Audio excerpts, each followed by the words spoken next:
کیا آپ بتا سکتے ہیں کہ اس حصے میں کتنی بار حمزۃ الوصل آیا ہے؟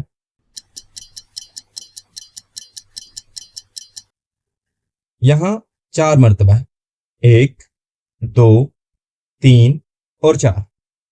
کیا آپ نے نوٹ کیا کہ قرآن کریم میں ہر حمزۃ الوصل پر نہ کوئی زبر ہے، نہ زیر اور نہ پیش، یعنی کوئی تشکیل نہیں۔ یہ کوئی مسئلہ نہیں، کیونکہ حمزۃ الوصل پر ایک خاص نشان ہوتا ہے جو کہ ایک چھوٹا صاد ہوتا ہے۔ یہ وصل کی علامت ہے اور اس کا مطلب ہے مربوط کرنا، جوڑنا۔ اس کا مطلب یہ ہے کہ اگر میں تلاوت جاری رکھوں یعنی وصل کی حالت میں پڑھوں تو مجھے حمزۃ الوصل کو پڑھنے کی ضرورت نہیں، میں سیدھا پڑھ سکتا ہوں، جیسے کہ يا أيها الذين آمنوا اركعوا واسجدوا واعبدوا ربكم۔ تو میں نے آیت پڑھی، مجھے نہ کوئی تشکیل دینی پڑی، نہ کوئی حرکات کو جاننے کی ضرورت پڑی۔ یہ حل یعنی وصل کی حالت واقعی زبردست ہے، لیکن اگر آپ اسی لفظ سے تلاوت کا آغاز کرنا چاہیں تو پھر آپ کو حمزۃ الوصل پڑھنا ہوگا، یا اگر آپ اس لفظ سے یا اس سے ابتدا کرنا چاہیں تو آپ کیا کریں گے؟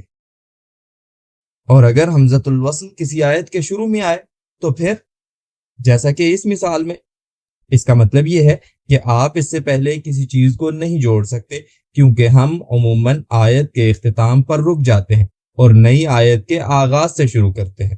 تو اس حمزۃ الوصل کو کیسے ادا کریں گے؟ کیا آپ اس پر پیش لگا کر انظر کہیں گے، یا زبر لگا کر، انظر یا پھر زیر لگا کر؟ انظر۔ آپ کیسے جانیں گے کہ کون سی حرکت درست ہے؟ اس سوال کا جواب چھپا ہے اس لفظ کے تیسرے حرف میں۔ اگر تیسرے حرف پر ضمہ یعنی پیش ہو تو حمزۃ الوصل بھی ضمہ لے گا۔ تو آئیں اس ابتدائی مثال کو دوبارہ دیکھیں۔ اب ہم دیکھ سکتے ہیں کہ تیسرے حرف پر واقعی ضمہ موجود ہے، لہٰذا اس آیت کی درست قرأت یوں ہوگی، انظر كيف يفترون على الله الكذب۔ اب ایک اور مثال دیکھتے ہیں۔ وَإِذْ قُلْنَا لِلْمَلَائِكَةِ اسْجُدُوا لِآدَمَ اسْجُدُوا لِآدَمَ۔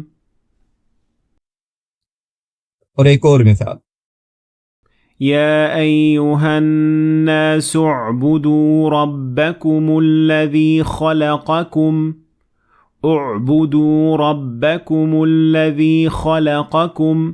دیکھیں کہ جب ہم نے حمزۃ الوصل کو پچھلے لفظ سے جوڑا تو میں نے اسے بالکل نظر انداز کر دیا، لیکن جب میں نے اسی سے ابتدا کی تو مجھے حمزۃ الوصل پڑھنا پڑا اور اس پر ضمہ لگانا پڑا، کیونکہ اعبدو میں تیسرا حرف با ہے اور اس پر ضمہ موجود ہے، اس لیے ہم کہیں گے اعبدو۔ اگر تیسرے حرف پر کسرہ ہو تو حمزۃ الوصل بھی کسرہ لے گا، جیسا کہ ان مثالوں میں، اصبر على ما يقولون أن اقذفيه في التابوت اقذفيه في التابوت استكبارا في الأرض ومكر السيء۔ یہاں آپ دیکھ سکتے ہیں کہ ہر لفظ کے تیسرے حرف پر کسرہ ہے، اس لیے جب میں لفظ سے ابتدا کرتا ہوں تو مجھے حمزۃ الوصل پر بھی کسرہ دینا پڑتا ہے اور اسے مکمل ادا کرنا پڑتا ہے۔ اگلا قاعدہ، اگر تیسرے حرف پر فتحہ ہو تب بھی حمزۃ الوصل پر کسرہ ہی دیا جائے گا، جیسا کہ ان مثالوں میں، يا بني اركب معنا اركب معنا إلا إبليس استكبر وكان من الكافرين استكبر وكان من الكافرين أولئك أولئك الذين امتحن الله قلوبهم للتقوى امتحن الله قلوبهم للتقوى. یہ تمام الفاظ ایسے ہیں جن کے تیسرے حرف پر فتحہ ہے، اسی لیے حمزۃ الوصل کو کسرہ ملے گا. آخری بات، اگر حمزۃ الوصل للتعریف کا حصہ ہو تو اسے ہمیشہ فتحہ ملے گا، جیسا کہ ان مثالوں میں الحمد للہ رب العالمین الرحمن الرحیم. لہٰذا حمزۃ الوصل جب بھی ال کے ساتھ ہو تو ہمیشہ حمزۃ الوصل پر فتحہ دیا جائے گا. آپ یہ سوچ سکتے ہیں کہ ہم شروع سے ہی حمزۃ الوصل پر حرکات لگا کر مسئلے کو کیوں نہ حل کر لیں. وجہ یہ ہے کہ اگر کسی حرف پر حرکت ہو تو یہ اس بات کا اشارہ ہوتا ہے کہ اسے ہر حالت میں پڑھا جائے گا، جبکہ حمزۃ الوصل کو اکثر نہیں پڑھا جاتا، بلکہ اسے اتنی بار چھوڑا جاتا ہے کہ بعض اوقات یہ مکمل طور پر غائب ہو جاتا ہے. جیسے مشہور مثال بسم اللہ الرحمن الرحیم. یہاں پہلا لفظ دراصل 2 الفاظ پر مشتمل ہے. بسمی ایک لفظ نہیں بلکہ 2 ہیں، با اور اسم. با یعنی ساتھ یا کے ساتھ، اور اسم یعنی نام. تو بسم کا مطلب ہوا نام کے ساتھ. چونکہ اسم کے شروع میں ہمیشہ حمزۃ الوصل کو چھوڑا جاتا ہے، اس لیے ایسا لگتا ہے جیسے وہ غائب ہو گیا ہو. اور یہ اکیلی مثال نہیں. ایک اور مثال دیکھیں، جیسے فعل اسأل جس کا مطلب ہے پوچھو. یہ فعل بھی دراصل حمزۃ الوصل سے شروع ہوتا ہے، لیکن قرآن مجید میں بغیر حمزہ کے لکھا گیا ہے اور اسے ایسے ہی پڑھا جاتا ہے. وَاسْأَلْهُمْ عَنِ الْقَرْيَةِ الَّتِي. یہاں بھی اصل لفظ کے شروع میں حمزۃ الوصل تھا. ایک اور اہم بات، قرآن میں ایک عام امتزاج ملتا ہے جہاں حمزہ کے بعد الف آتا ہے. تو آپ کو حمزہ اور الف میں فرق کو سمجھنا ہوگا، کیونکہ یہ 2 مختلف حروف ہیں.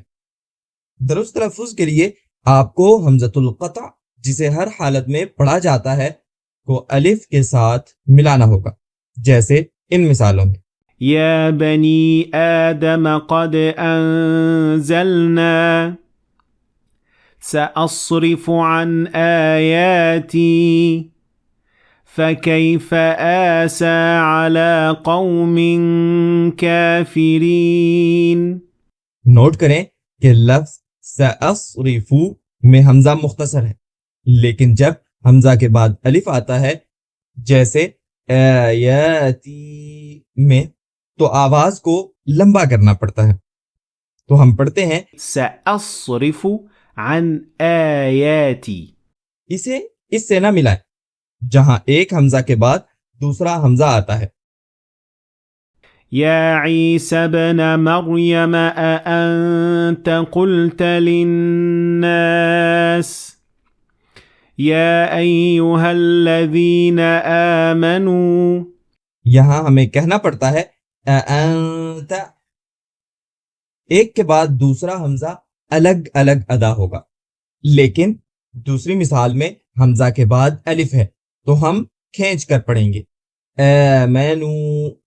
ایک اور مثال ملاحظہ کریں جس میں یہی موازنہ ہے. قال أأسجد لمن خلقت طینا وَلَقَدْ آتَيْنَا مُوسَى 9 آيَاتٍ بَيِّنَاتٍ. خلاصہ، حمزۃ الوصل کو فتحہ صرف اسی وقت دیا جائے گا جب وہ ال یعنی لام تعریف کا حصہ ہو، اور حمزۃ الوصل کو ضمہ دیا جائے گا اگر تیسرے حرف پر ضمہ ہو، اور اس کے علاوہ باقی تمام صورتوں میں کسرہ دیا جائے گا. اس ویڈیو کو دیکھنے کے لیے آپ کا شکریہ. مجھے امید ہے کہ آپ نے آج کچھ نیا سیکھا ہوگا. اگر سیکھا ہے تو ویڈیو کو لائک کریں، دوسروں کے ساتھ شیئر کریں اور میرے چینل کو سبسکرائب کریں تاکہ آپ کو مزید ایسی ویڈیوز مل سکیں.